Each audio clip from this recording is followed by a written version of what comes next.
जी अल्हम्दुलिल्लाह ये अंडे ना मैंने माशाल्लाह लगा दिए हैं। कुछ बतखें हैं तो कुछ ना अंडे पड़े थे मेरे पास, वो अल्हम्दुलिल्लाह मैंने ना मुर्गी के नीचे से उठा के ना माशाल्लाह लगा दिए हैं इसके अंदर माशाल्लाह।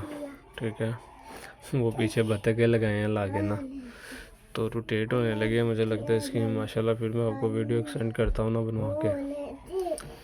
अब्दुर्रहमान है, क्या कर रहे हो? मेरी जान ना करो, चोट लग जाएगी बेटा।